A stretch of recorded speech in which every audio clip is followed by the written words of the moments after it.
जली को आग कहते हैं, बुझी को राख कहते हैं, और जो उस राख को भी परिवर्तन यात्रा में बदल देना उसे नरेंद्र मोदी दामोदर दास कहते हैं। यही असली पहचान है आरएसएस की।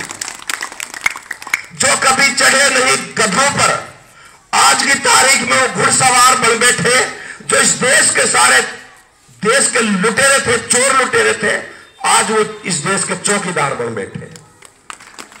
किसने बिठाया? हम लोगों ने बिठाया। हम लोग भटक गए, इनके झूठे वादों में बह गए। हम एक करवट सोते थे, हमने समझा हमारी करवट सिलक गई, टूक रही है, हम दूसरी करवट बदल ले, और दूसरी करवट बदला तो क्या देखा? क्या देखा? सारा झूठ। ये तो झूठों के बादशाह है जो बैठे भारत सरकार में। ये आपको देने वाले? हरगिज नहीं देने वाले।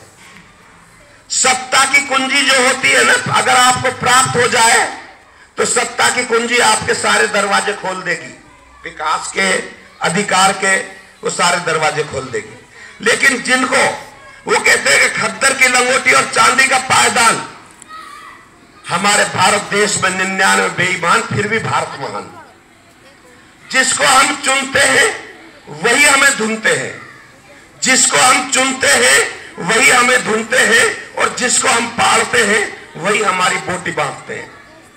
ये सारे जिनको हम चुन करके भेजते हैं ना, ये सारे उन पार्टी मनुवादियों के गुलाम है। ये लोग जो वो ऊपर से आदेश देंगे वो यही करेंगे, हमारी बात को नहीं सुनेंगे। संविधान ने जो कुछ लिखा है बाबा साहब ने, उसमें सबको बराबर का अधिकार दिया है। लगा के बच्चे से, मातृशक्ति से, हर कोई भी जात कास्ट कोई भी हो, भारत का जो भी निवासी है उसको सबको बराबर का अधिकार दिया है। संविधान से मिला है हमको वो अधिकार।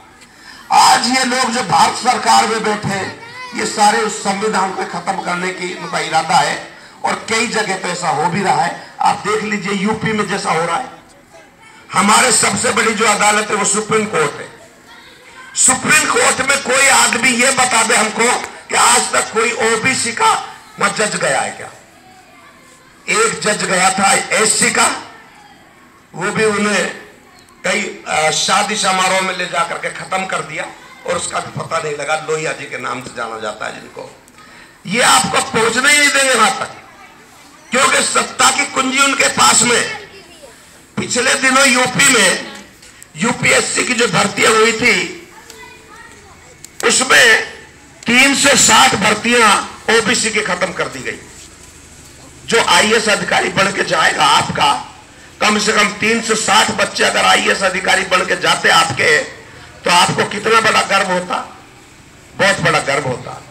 इसलिए इनके अंदर जो रहस्य छुपा है, इन मनुवादियों के अंदर, सबसे पहले तो मनुवादियों को टटोलो कि इनके दिल और दिमाग में क्या है। भारत की जब आजादी की लड़ाई लड़ी जा रही थी, तो ये जो आज सत्ता में बैठे कोई भी आदमी ये बता दे कि मेरा बाप मरा या मेरा भाई मरा उस भारत की लड़ाई में, एक भी आदमी खड़ा होकर के ये कह दे अगर मेरा बाप भाई कोई भी परिवार का कोई शहीद हुआ हो तो। और जिनको आज ये लोग इस तरीके से दुत्कारते, इस तरीके से इन्होंने माहौल खराब कर रखा है, हिंदू मुसलमान का फैला करके इस तरीके से माहौल खराब कर रखा है। मैं आपको बताता हूं, इंडिया गेट पर सारा इतिहास लिखा हुआ है। इंडिया गेट पर सारा इतिहास लिखा हुआ है। 94,700 और कुछ सैनिक थे, स्वतंत्रता सेनानी, जिनमें से 64,000 मेयो समुदाय से थे, जिन्होंने अपनी आहुति दी और भारत की आजादी की लड़ाई में कुर्बान हो गए। दूसरा दर्जा सिख कौम को था, उसके बाद एससी को था, लेकिन इन्होंने एससी वालों का तो इतिहास ही नहीं लिखा और नहीं माइनॉरिटी वालों का इतिहास लिखा। इतिहास इनके हाथ में था, कलम इनके हाथ में थी, जो इन्होंने लिखना था वो लिख दिया और हम सबको गुमराह कर दिया। इसलिए मेरा आपसे गुजारिश है, वक्ता बहुत ज्यादा है, कहने को तो बहुत कुछ है, ज्यादा नहीं बोलूंगा क्योंकि समय कम है और वक्ता ज्यादा है। इसलिए मेरा आप सभी से गुजारिश है, अगर 4th क्लास हेल्पर कर्मचारी से लेकर आईएएस अधिकारी तक आपकी सेवा के लिए होता है। आईपीएस, आईएएस, आरएस, आरटीएस, सब आपकी सेवा के लिए